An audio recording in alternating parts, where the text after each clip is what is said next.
Well, we just got finished looking at some background to the prophets. And Isaiah, of course, has all those characteristics, and we'll see it as we study this book. 지금 성경 안에서의 선지자들의 어떤 속성 그런 부분들을 저희가 살펴보았고 이제 이사야 선지자가 그 속성들을 다 지니고 있다는 것을 우리가 이제 살펴보도록 하겠습니다.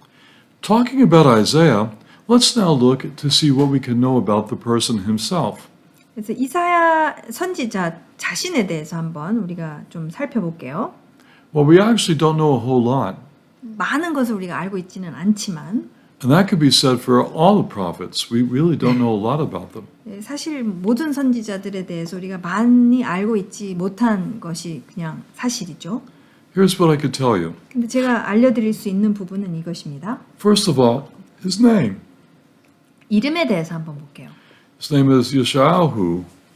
예샤야후예요. 히브리어로는. It's a combination of the word that means to save and God's sacred name. 그래서 두 단어가 합성된 것인데 하나님의 이름과 그 다음에 구원하다라는 그런 동사가 이제 같이 붙은 것, 같이 합성이 된 것이죠. It could be translated Adonai saves or Adonai has given salvation. 그래서 우리가 두 가지로 번역이 될 수가 있는데 아도나이, 그러니까 하나님 여호와죠. 여호와가 구원하시다 또는 여호와가 구원을 주시다라고 이제 번역할 수 있습니다. So there's some other biblical characters that share the same basic meaning.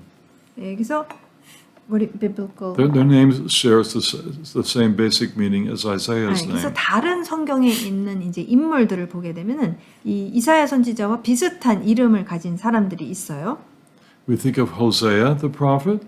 호세아 선지자도 그 뜻이 비슷합니다. We think of Joshua. 그다음에 여호수아도 그렇고요. All their names have something to do with God saving. 그래서 하나님께서 구원하시다, 아도나이가 구원하시다라는 그런 의미를 지닌 그런 사람 인물들이 이제 있는 것이죠. And of course, we think of Yeshua himself. His name means salvation as well. 그다음에 예수님, 예슈아도 그 이름 자체가 구원이라는 이름을 지니신 분이시죠. But be careful about Yeshua's name. I just heard it recently. Somebody explaining they said it's a shortened form of Yehoshua, Joshua. 근데 그 예슈아에 대한 이름에 대해서 좀 우리가 조심해야 될 부분이 있는데요. 어떤 사람이 이제 설명하기를 여호수아랑 예슈아랑 비슷하다 이렇게 얘기를 하는데. That's not necessarily true. 근데 꼭 그렇지 않을 수가 있어요. It's possible. 가능성은 있는데. But in this mid to late Second Temple period, the word Yeshua was a name in and of itself. 그 2차 성전 시대 그때 이제 예슈아라는 이름이 굉장히 흔한 이름이었고 이제 예슈아라는 이름이 그냥 어디에서 발전이 되고 바뀌었다라기보다도 그냥 있었던 이름입니다. Anyway, let's focus more on Isaiah. 그래서 지금은 이제 이사야에 대해서 좀 더 초점을 맞춰서 얘기할게요. So Isaiah's name matches his book. 그래서 이 이사야라는 이름이 그 이사야 선지자가 기록한 선지서랑 이제 매치가 됩니다. Isaiah's book is all about God saving or delivering or rescuing his people. 왜냐면은 바로 이사야 선지자가 기록한 말씀이 하나님께서 어떻게 이스라엘 백성을 구원하시는지 그 구원에 대한 이야기를 담고 있기 때문이죠. In fact, one of the best known sections of the book is Isaiah chapter 12, where Isaiah sings a song about salvation. 그리고 이 이사야 전체 66권에서 정말 66장이죠. 장에서 이제 정말 놀라운 게 12장 말씀을 보게 되면은 이사야 선지자가 노래를 합니다. 하나님의 구원에 대한 노래를 하는 것을 우리가 볼 수가 있어요. So we'll talk more about that when we get there. 우리가 이 12장 공부할 때 이제 더 자세히 살펴보겠습니다. So that's his name. What about his domestic life? What kind of home life did Isaiah have? 그래서 이사야 선지자의 이름의 뜻을 우리가 보았고요. 그다음에 이사야 선지자가 어떠한 삶을 살았을까 한번 보겠습니다. Well, we know that he lived in Jerusalem. 예루살렘에 살았다는 것에 대해서 우리가 알고 있고요. And we also know that his father's name was Amoz. 아버지의 이름이 아모츠라는 것을 우리가 알고 있어요. Do not confuse this name with the biblical prophet name Amos. 그래서 아모스 선지자의 이름과 이 아버지의 이름은 다릅니다. They're two different names. 네, 두 아모츠고 하나는 아모스입니다. 그래서 두 다른 이름이라는 거죠. And we also know that he had a wife. 네, 그 다음에 아내가 있었다는 것을 우리가 또한 기록된 것을 볼 수가 있어요. In chapter 8, verse 3, Isaiah's wife is called a prophetess. 그래서 이사야서 8장 3절 말씀을 보게 되면은 이사야 선지자의 아내도 또한 선지자였다라는 것을 기록하고 있어요. The Hebrew is the word haneviah, 하네비야라고 히브리어로 이제 그렇게 기록하고 있습니다. female version of the word navi. 예, 나비는 남성형, 네비야는 이제 여성형인 거죠. The big question is, does this mean she was a female prophet? 예, 그러면은 우리가 질문해야 될 것이 무엇이냐면 이사야의 아내는 여자로서 이제 선지자 역할을 한 사람인가? So the female prophet married the male prophet? 그래서 여자 선지자가 남자 선지자랑 결혼을 해서 둘이 가정을 이뤘는가? Or is it a term just indicating that she was married to a prophet? 아니면은 이제 선지자와 결혼을 했기 때문에 이제 이렇게 부르는 건가? We really don't know. 몰라요, 그거는. We think of Miriam, Moses' sister, was also called a neviah. 근데 미리암 모세의 이제 누나죠. 모세의 누나도 이제 성경에서 보면은 네비야라고 부르고 있습니다. So she wasn't married to Moses, yet she's called a neviah. She was a prophet all of her own. 예. 미리암 같은 경우는 모세랑 결혼을 한 상태가 아니죠. 누나이기 때문에. 그래서 미리암 자체가 이제 여자 선지자였다고 이렇게 우리가 볼 수가 있습니다. Maybe the same thing applies to Isaiah's wife, but we just really don't know. 네, 이사야 선지자의 아내도 이제 그런가? 근데 정확히 저희가 알 수는 없습니다.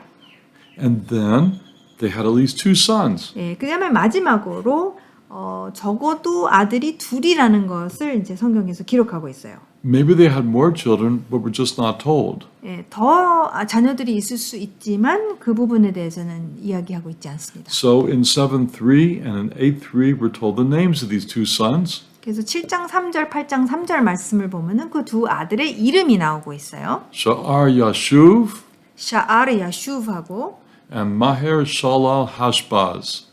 마헤르 샬랄 하시바스라고 이제 둘째 아들 이름이 나옵니다. Now, please believe me when I say, you could come to Israel today and go all throughout the land, and nobody has kids with these names. 오늘날 여러분들이 이스라엘을 방문하시게 되면은 이 두 이름은 전혀 없다라는 거예요. 지금 특이한 이름입니다. They had strange names because Isaiah said that they had something to do with his prophecies. 예, 굉장히 이상한 이름을 갖고 있는 이유가, 그러니까 이상하다기보다 특이한 거죠. 왜냐면은 이사야 선지자가 예언을 하는 하나님의 말씀과 이제 관계된 이름이 됐기 때문에 이제 이 특이한 이름을 갖고 있는 것이죠. We'll talk more about that when we get there. 그래서 7장 8장 공부할 때에 더 이제 나누도록 할게요. That's about all we could say about Isaiah's home life. 그래서 이사야 선지자의 어떤 개인적인 그 라이프에 대해서는 요 정도까지밖에는 우리가 나눌 수가 없고요. And what about his ministry? 예, 그 다음에는 이제 이사야 선지자의 사역에 대해서 좀 보도록 하겠습니다. Well, as we said earlier, he lived and worked in Jerusalem. 예루살렘에서 분명히 사역했고요. He might have ministered to other places, but his focus was Jerusalem. 그래서 다른 데서도 분명히 사역할 수 있지만 주된 사역 장소는 이제 예루살렘이라는 것을 우리가 알 수 있습니다. He ministered during the reigns of kings Uzziah, all the way past Hezekiah, and possibly to Hezekiah's son Manasseh. 네, 그래서 그러면 왕들을 우리가 살펴봤었을 때에 어떤 왕이 통치했었을 때 이제 사역을 했는가 보면은 지금 우시야 왕 때부터 해서 이제 히스기야 왕 지나서 히스기야 왕의 아들 므낫세까지 아마 그때까지 사역을 했을 것이라고 우리가 볼 수가 있어요. This takes us from, give or take, about 740 years before Yeshua to about 680 years before Yeshua, give or take. 네, 그래서 플러스 마이너스 해가지고선 예수님 740년 전에서부터 예수님 680년 전 그 시기에서 이제 이사야 선지자가 사역했다고 우리가 볼 수가 있어요. That's a long time to minister. 네, 근데 굉장히 엄청 긴 시간이죠. 그 사역한 기간이. He saw a lot of Israel's history and experienced a lot of their events. 예, 그래서 이스라엘이 겪은 그 역사를 직접적으로 경험하고 겪었고 그러한 사건들, 상황들에 대해서도 다 이게 경험한 그러한 선지자이죠. But let's keep the length of his ministry in mind because it's going to come up again later in our introduction for something very important. 예, 근데 여러분 지금 이사야 선지자의 사역 기간을 계속해서 염두에 두세요. 왜냐면은 우리가 서론을 다루면서 이게 다른 부분이랑 굉장히 중요한 연결점이 있기 때문에 염두에 두시고요. And then, how did he die? 그 다음에 이제 이사야 선지자가 어떻게 죽었는가? We don't know for sure. 정확히는 우리가 알지 못합니다. The Talmud has a tradition that says he was cut in half with a saw.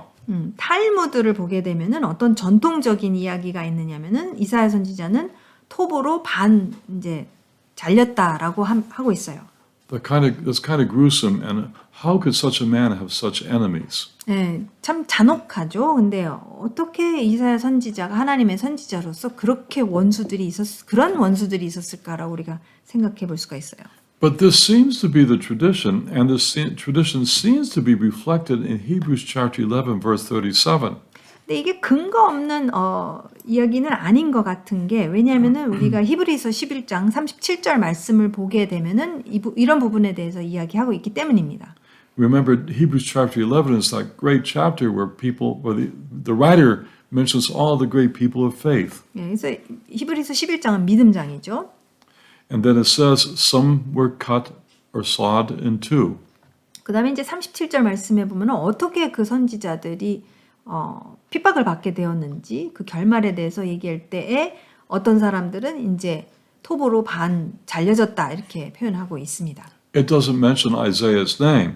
이사야 선지자에 대해서 이렇게 말하고 있는 것은 아닙니다만 But the Talmud, written at least 300 or 400 years after this, says Isaiah was one of those guys cut in two. 네, 근데 탈무드의 그런 말씀을 보게 되면은 어쨌든 그렇게 이야기하고 있습니다. Now that's all that I could say about Isaiah's background. Maybe there is more to learn, but I think that will do for us for now. 그래서 이사야라는 사람을 두고 우리가 이제 지금 배경을 살펴봤는데 이 정도 있는 것 같아요. 그래서 이 정도 살펴보고 Let's now look at a summary of some of the important historical background of the book of Isaiah. 지금은 이 이사야 선지서의 중요한 그 역사적 배경을 살펴보도록 하겠습니다. By the way, I forgot to mention this, but when I put a slide up to divide my main divisions, like you see now, there's a picture of a section of Isaiah in the background. 그래서 지금 보여드리는 우리가 그 섹션을 갖다 바꿀 때마다 제가 이것을 배경으로 사용하고 있는데 뒤에 보시는 그 히브리어로 그러니까 고대 히브리어로 이렇게 쓰여진 그러한 그 두루마리인데요. 이게 바로 실제로 발굴된 이사야 선지서입니다. 두루마리. You're looking at a section of Isaiah chapter 9. 그래서 사해사본인데 지금 보시는 부분이 뭐냐면은 이사야서 9장, chapter 9? Yeah, 네, 9장이에요. from one of the Dead Sea Scrolls of Isaiah. 네, 그래서 이사야 선지서의 전체 전체 말씀을 그러니까 두루마리로 이제 발굴했어요. 사해사본이죠. 그래서 거기에서 9장 부분을 이제 제가 보여드리는 겁니다. So what's going on in the background of Isaiah? 그래서 이 이사야 선지서의 배경이 무엇인지 한번 볼게요. Here's a good map in this next picture. 그래서 지금 보시는 것이 이제 좋은 지도인데요. When King Solomon died, Israel was one big united kingdom. 솔로몬 왕이 죽었었을 때 이스라엘은 통일 왕국으로 굉장히 많은 땅을 차지하고 있는 것을 우리가 볼 수가 있습니다. Which you see in the blue in the picture. 그래서 그 지도를 보시게 되면은 파란색이 다 이제 이스라엘 통일 왕국입니다.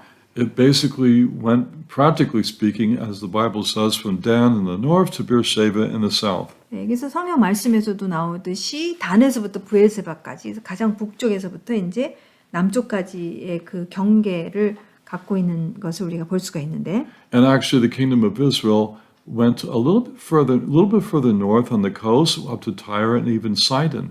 예, 근데 실제로 이 해안 쪽을 보시게 되면은 두로와 시돈, 오늘날 레바논이죠. 두로와 시돈까지도 이제 다 정복해서 이스라엘 땅이 된 것을 우리가 볼 수가 있어요. And went a little bit further south below Beersheba to basically Kadesh Barnea.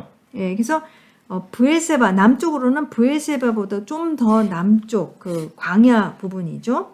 그래서 찐 광야, 그래서 심지어는 가데스 바네아까지 이제 거기까지 이루고 있는 것을 우리가 볼 수가 있습니다. But for all intents and purposes, the United Kingdom of Israel was from Dan to Beersheba. 그래서 어쨌든 말씀에서 나오는 것처럼 단에서부터 브엘세바까지라고 대충 그렇게 생각하시면 됩니다.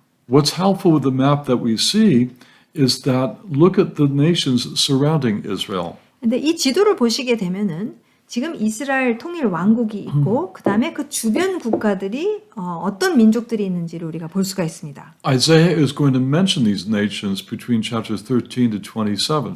그래서 실제로 이사야 선지서에서 13장에서부터 27장까지 보시게 되면은 이 민족들에 대해 이 왕국들에 대해서 이제 언급을 하는 것을 우리가 볼 수가 있어요. From north to south, we have the Arameans, northeast of Israel. 그래서 이 그러니까 북동 지역에는 아람 사람들이 있었고요.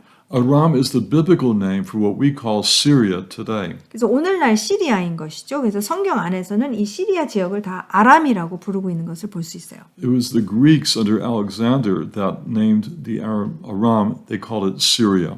네, 그래서 실제로 알렉산더 대왕이 이제 헬라 사람이죠. 헬라 사람이 정복하게 되고 거기가 이제 나뉘어지게 되면서 거기 이름을 이제 아람에서부터 시리아라고 이름을 바꾸는 것을 우리가 볼 수 있습니다. And then just to the east of Israel and south of Israel, we have Ammon, Moab, and Edom. 그 다음에 이제 동편을 보게 되면은 암몬이 있고 그 다음에 또 살짝 남쪽으로 가면은 모압이 있고 그 다음에 더 남쪽으로 가게 되면 에돔 땅이 있습니다. They were relatives of the Israelites. 실제로 그 모압, 암몬과 에돔은 다 이스라엘과 사실은 친척 관계이죠. So their language and their alphabet is going to be very, very similar to Hebrew. 그래서 히브리어와 사실은 언어적으로 굉장히 유사한 그런 언어를 갖고 있는 것을 우리가 볼 수 있습니다. Then you see right on the southwest coast is the Philistines. 그 다음에 이제 동편에 오늘날의 가사라고 볼 수가 있는데 거기가 이제 블레셋 민족이 거기서 살고 있었죠. After King Solomon died, disaster struck. 솔로몬 왕이 죽으면서 이제 나라가 갈려지는 것을 볼 수가 있죠. There was a civil war. 네, 내란이 일어나게 되고 내전이 일어나게 되고 The kingdom of Israel split north and south. 그래서 이스라엘 왕국이 이제 북이스라엘, 남유다로 나뉘어지는 것을 우리가 보게 됩니다. That's what the next map shows us. The 다음 divided 지도가 kingdom. 이제 나뉘어진 그러한 두 왕국을 나타내주고 있죠. Most of the population was in the north, so they bore the name Israel. 그래서 주된 그 10지파가 다 북쪽에 있었기 때문에 그래서 이스라엘이라는 이름을 갖게 됐고 그래서 북이스라엘 왕국이죠. And then in the south was the kingdom of Judah. 그다음에 이제 남쪽이 유다 지파가 주가 됐기 때문에 그래서 이제 남유다 왕국이 됩니다. Because the tribe of Shimon was more or less encompassed within Judah, it includes the people of Shimon, which lived near Beersheba. 네, 그래서 실제로 그 시몬 족속이 있죠. 시몬 족속은 유다 족속 안에 브엘세바 그 부근에서 살았기 때문에 그래서 그냥 합쳐지게 됩니다. 유다 지파랑 이제 합쳐지게 되면서 이제 시몬도 그 안에 있다는 거죠. And the kingdom of Judah also included Benjamin. 그다음에 유다 그 왕국 남유다 안에는 베냐민 족속도 이제 그 안에 들어가게 됩니다. So the kingdom of Israel in the north lasted basically from 930 to 722 or 721 BCE. 그래서 북이스라엘 왕국은 930 주전 930에서 722, 721 그 세기 그 연도에 존재하고 있었고 They were conquered by the Assyrians. 여러분 아시다시피 아수르가 이제 결국에는 정복하게 됩니다. And they fell as a kingdom in around 722 or 721. 그래서 주전 722, 721년도에 이제 왕국으로서 완전히 망하게 되는 것이 그때 일어나게 되죠. 아수르가 이제 정복하게 되면서 The Assyrians had a policy of exchanging populations. They took the local population, scattered them throughout their empire, and brought in outsiders to replace them. 그래서 아수르 제국의 그 정책이 무엇이었냐면 한 땅을 정복하게 되면은 그 땅에 사는 민족을 이제 다른 민족과 바꿔치기 하는 거예요. 더 이상 그러니까 반란을 일으키는 것을 이제 어렵게 만드는 거죠. And this deportation was completed somewhere around 668 and 669 BCE. 그래서 실제로 이 이스라엘 그 북이스라엘의 민족을 완전히 다 이 땅에서부터 이제 쫓아내는 것이 언제 이제 마치게 되느냐면 주전 668, 669년도에 이제 일어나게 되죠. But Isaiah was alive before that kingdom fell. 근데 이사야 선지자는 이 북이스라엘이 망하기 전에 이제 계속 사역을 했습니다. And the existence of the kingdom of Israel plays a role in Isaiah's prophecy. 그래서 여러분 그 이사야 선지자가 한 말씀 메시지와 그 예언의 말씀들이 사실은 북이스라엘이 아직 존재하고 있는 그 상황이었기 때문에 그게 굉장히 중요한 역할을 하게 돼요. What are some characteristics of the kingdom of Israel during Isaiah's time? 그러면은 우리가 살펴봐야 될 것이 이사야 선지자가 사역하고 있었을 때의 북이스라엘 왕국의 어떤 상황을 좀 이해해야 되겠죠. It was a time of prosperity for them. 굉장히 번창하고 있었습니다. 북이스라엘이. Even though when they split from the United Kingdom, there was no godly king to sit on their throne. 그래서 실제로 북이스라엘은 남유다와 이제 갈라지게 되면서 실제 그 유다 지파에서 이제 왕이 나왔기 때문에 왕이라는 게 이제 없는 상황이었습니다. And there was a lot of idolatry going on in Israel. 그래서 그 직계 라인이 이제 없는 상황에 있고 그 다음에 그 북이스라엘 잘 아시지만 그 우상 숭배로 아주 문제가 많았었어요. Yet, depending on who was on the throne there, they experienced a great time of prosperity. 근데 그럼에도 불구하고 북이스라엘이 이제 왕이 누구냐에 따라서 조금씩 달랐지만 그래도 전반적으로 굉장히 번창하고 굉장히 잘 살았다라는 것을 우리가 볼 수가 있습니다. So much for prosperity being a sign of God's blessing. 근데 여러분 그렇기 때문에 번창한다고 해서 하나님이 우리를 우리가 잘 따르고 있다라고 이렇게 생각하는 것은 맞지가 않아요. They reached their greatest time of prosperity and physical existence during the time of King Jeroboam II. 실제로 가장 북이스라엘 왕국이 번창했었을 때가 누구 통치하였냐면은 여로보암 2세가 통치했었을 때 그때 엄청나게 잘 살았어요. And he was on the throne of Israel just as Isaiah was beginning his work. 그래서 이사야 선지자가 막 사역을 시작할 때에 그때 이제 사실 여로보암 2세가 북이스라엘에서 통치하고 있었습니다. He extended the borders of the northern kingdom to their widest extent. 그래서 실제로 이 여로보암 2세가 북이스라엘의 그 경계를 가장 확장시킨 그러한 왕이었었어요. And at the same time, ever since the split of the two kingdoms, they were kind of more or less at each other's throat. 실제로 북이스라엘과 남유다가 갈라지면서 그때서부터 서로 엄청 싸우는 것을 우리가 보게 되는데 Israel was constantly trying to take over Judah. 그래서 북이스라엘이 계속해서 남유다를 이제 정복하고자 시도하고 또 시도했어요. And now in Isaiah's ministry, we will see this in chapter 7 particularly, Israel is seeking foreign alliances to go against Judah. 특별히 이사야서 7장 말씀을 보게 되면은 북이스라엘이 다른 민족들과 이제 연합을 해서 남유다를 치고자 하는 그런 것들을 우리가 볼 수가 있습니다. So during this time, God sent the prophets Amos and Hosea to deliver his word to the people of Israel.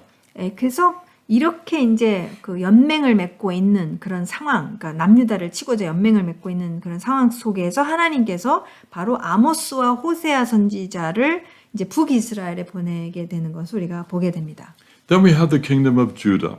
자, 그러면 이제 우리가 남유다 왕국을 한번 보겠는데요.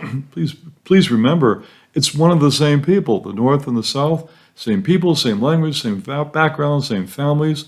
Some were brothers and sisters. It was truly one people. 그래서 실제로 기억해야 될 것은 우리나라도 마찬가지죠. 지금 두 왕국으로 갈려져 있지만 실제로 동족이라는 거죠. 다 친척이고 다 형제, 한 아버지 밑에서 형제들이기 때문에 예, 그렇다 그 사실을 우리가 이제 염두에 둬야 되고요. They just had major political and religious differences. 예, 근데 정치적으로나 이제 종교적으로 굉장히 그 차이점이 컸다라는 거 그것만 우리가 이제 그건 분명히 알아야 되죠. So the kingdom of Judah began when the kingdom of Israel began, give or take about 930. 그래서 실제로 이 남유다 왕국도 이제 북이스라엘과 갈려지면서 이제 시작이 되는 게 한 930 주전 930년도고요. But they lasted longer. 예, 근데 이제 북이스라엘보다 훨씬 그러니까 조금 더 이제 They lasted until the Babylonians did them in about 587 or 586. 좀 더 살아남는데 이제 결국에는 주전 587, 586년도에 바벨론으로 인해서 완전히 망하게 되는 것을 우리가 봅니다.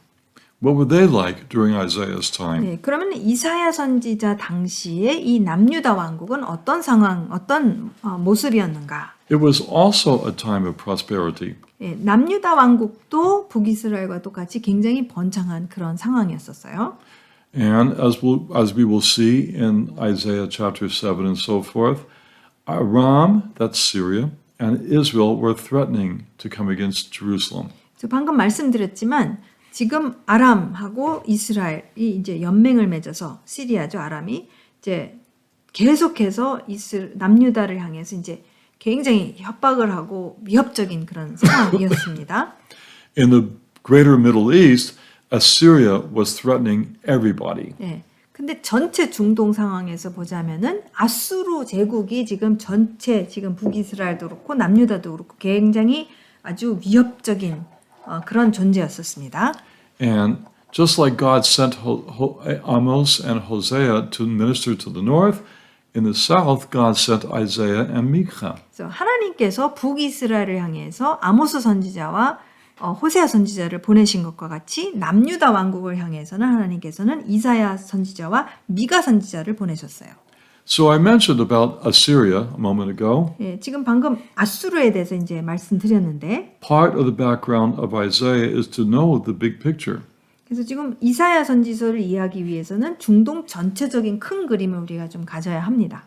So here's a physical map of the ancient Near East. 그래서 이 고대 근동의 이제 그 지도를 보고 계시는데요. And I would advise every single Bible student to memorize this map. 예, 그래서 모든 성경을 공부하는 학생이라면은 이 지도를 그냥 외우십시오.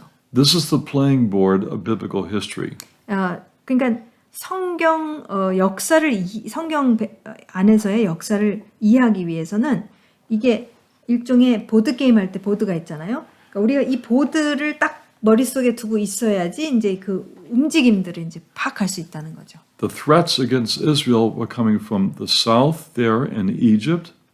실제로 그 이스라엘을 향해서 지금 어떠한 압력과 이 위협이 오고 있느냐면은 남쪽에서는 늘 이집트였어요. But also from Mesopotamia in the east and northeast. 네, 그리고 항상 북쪽에서는 이제 메소포타미아가 이제 늘 어떤 위협적인 존재라는 거죠. So here's a good map of the Neo-Assyrian Empire. 지금 다음 Excuse 지도를 me. 보시게 되면은 아수르 제국도 이제 몇 차례가 있었는데 이제 니오 그러니까 새로운 아수르 이제 제국의 그런 지도 어디를 정복하고 있었는지 이제 이 모습을 보실 수가 있는데요. The Assyrians were ancient people, but they experienced a revival of their power, give or take around 900 years before Yeshua. 실제로 아수르 그 민족이 제국으로서 1차 고대 때 있었지만 또 다시 이제 리바이벌이 일어나면서 다시 이제 또 제국으로 탄생하게 되는 게 이제 예수님 주전 900년에서 607년까지 이제 이 제국으로 다시 탄생하게 됩니다.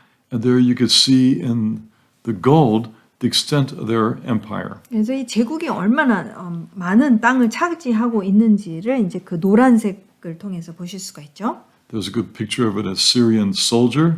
네, 근데 그리고 이제 요 그림을 보게 되면은 아수르의 군사가 어떤 모습을 하고 있는지. So the Bible talks about certain Assyrian kings. 네, 근데 성경 안에서는 그 다음에 그 아수르 제국의 왕을 갖다가 이제 언급합니다. it's good to get your encyclopedias or dictionaries out and look at the background of these kings. 예, 그래서 여러분 이제 이 이름들을 말씀드릴 텐데요. 이제 백과사전을 통해서 이 왕들에 대해서 조금 한번 읽어보면 도움이 많이 될 겁니다.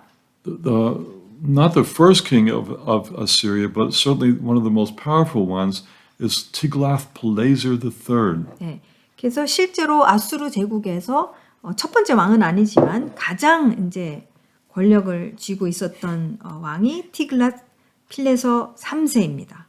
Sometimes the Bible and the people of Middle East refer to him as Pul, P-U-L.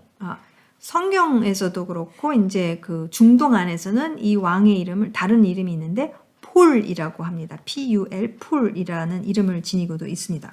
Then the Bible mentions Shalmaneser V. 그리고 성경에서 보면은 또 샬만에서 5세가 있고요. He took off where Tiglath-Pileser led off, and they were both involved in coming in and destroying the northern kingdom. 실제로 그 바로 위 왕이 이제 그 티글랏필레서 3세 다음이 이제 이 샬만에서 5세인데요. 이 두 왕이 한 역할이 바로 북이스라엘을 초토화시키는 그런 역할을 이제 이 두 왕이 하게 됩니다. But Shalmaneser V died before he was able to finish conquering the northern kingdom, and Sargon II took over.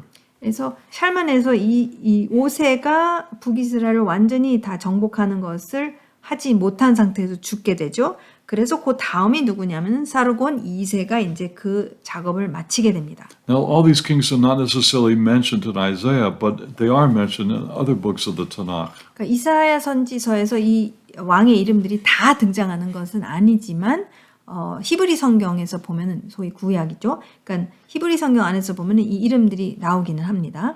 After Sargon II passed away, his famous, I think it's his son, Sennacherib, took over.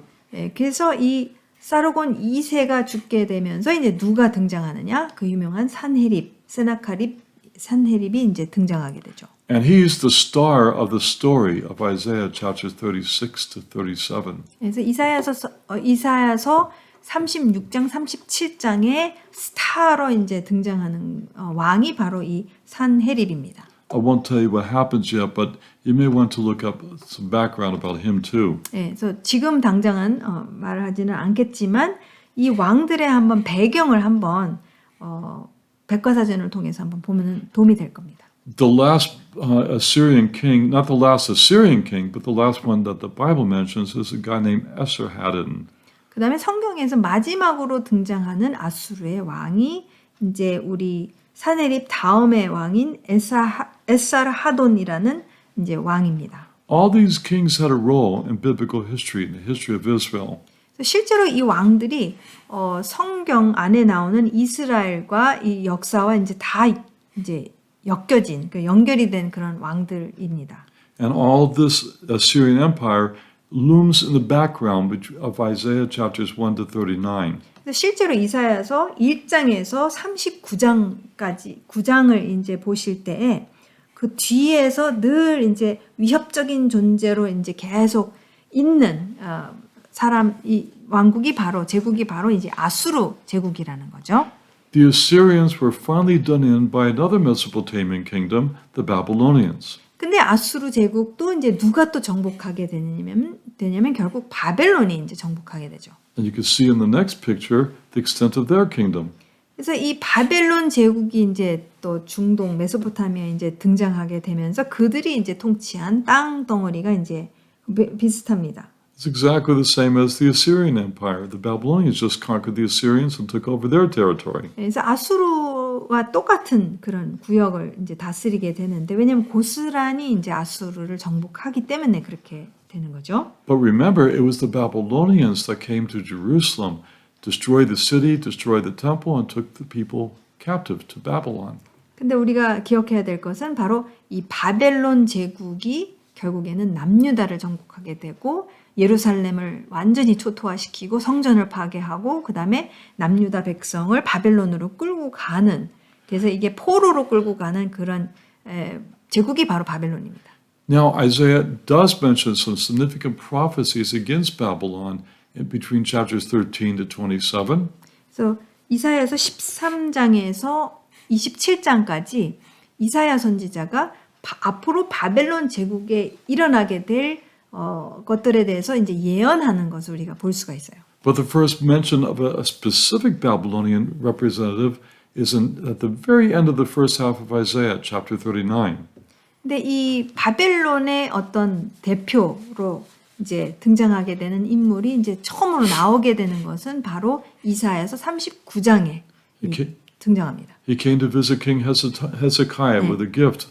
그래서 히스기야 왕을 이제 방문하게 되면서 굉장히 많은 바벨론 제국에서 이제 많은 선물을 갖고 히스기야 왕을 찾아오죠.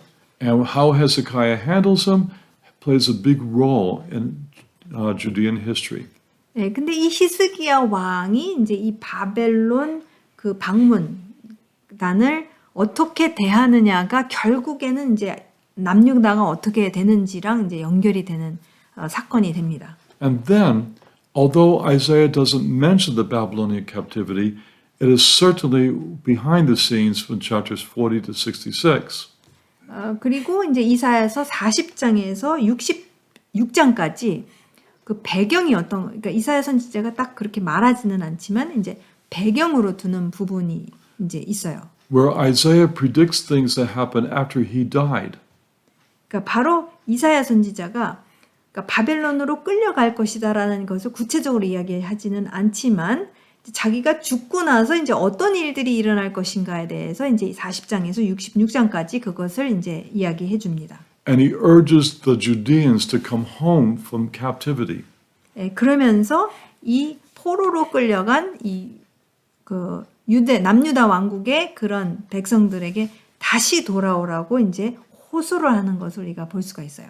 Now, the Babylonian Empire abruptly came to an end in 536.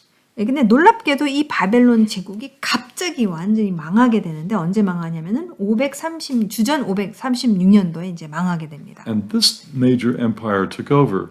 그 다음에 이제 여러분 아시겠지만 완전히 또 다른 제국이 이제 등장하게 되죠. The Persians come on the scene. 바로 페르시아 제국이 이제 정복하는 것을 우리가 볼 수가 있습니다. From 536 to 336. 주전 536에서 336년도까지 이제 이 중동 그 이상의 지역을 갖다가 이 페르시아 제국이 정복하고 다스리게 되죠.